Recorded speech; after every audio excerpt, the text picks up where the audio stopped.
Hello everyone, আসসালামু আলাইকুম। কেমন আছেন সবাই? আশা করি সবাই অনেক ভালো আছেন। আজকে চলেন, যেহেতু আমাদের রমজান মাস শুরু হতে যাচ্ছে, সো আমরা রমজান মাস নিয়ে কিছু আ উম নিয়ম করে বা হচ্ছে যে কিছু রুটিন করে ফেলি। যেমন ধরেন, রমজান মাসের মূল উদ্দেশ্য কিন্তু সংযম এবং সফলতা। এই ২ টিকে মিলিয়ে কিন্তু আমরা পুরো দিনটিকে ৩ টি ভাগে ভাগ করতে পারি। যেমন ধরুন, সেহরি ও ভোরের প্রস্তুতি।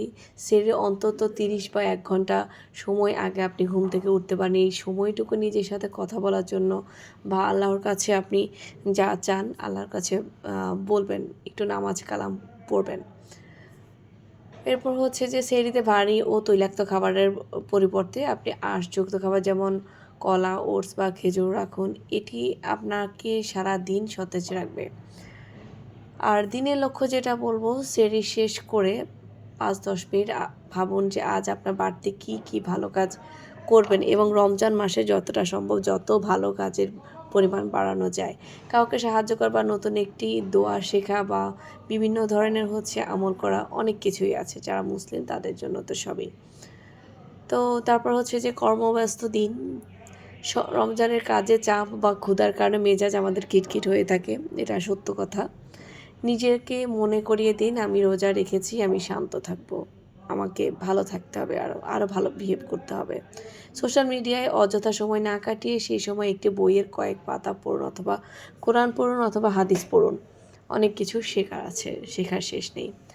অফিসের কাজে বা পড়ার ফাঁকে ২ মিনিটের একটি বিরতি নিন। চোখ বন্ধ করে লম্বা শ্বাস নিন এবং নিজেকে রিল্যাক্স করুন।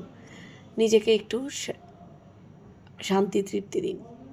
ইফতারের ঠিক আগের সময়টুকু খুব মূল্যবান। পরিবারের সাথে বসে দোয়া করুন।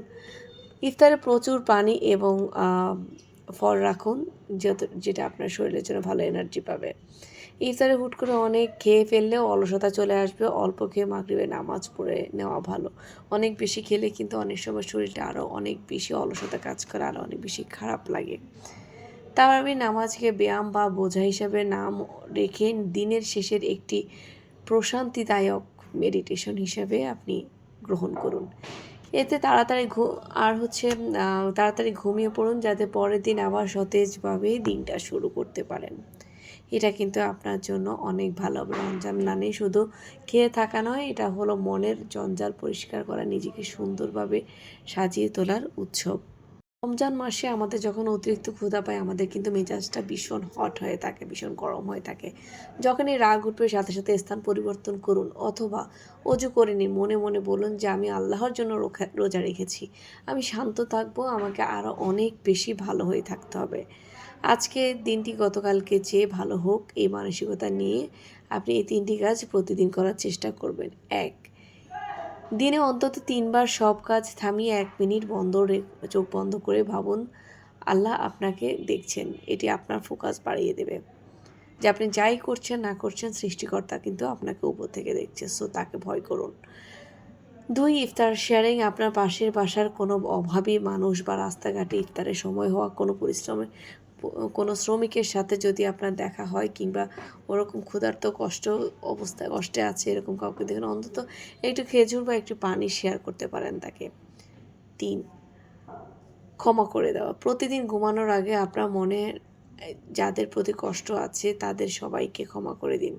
দেখবেন মনটা অনেক হালকা লাগবে, এবং প্রতিদিন কিছু করে ভালো কাজের পরিমাণ বাড়িয়ে দিন। দেখবেন আপনার মনে আরও অনেক বেশি প্রশান্তি কাজ করবে। আপনি রোজাকে আরও অনেক বেশি, রোজার পরেও দেখবেন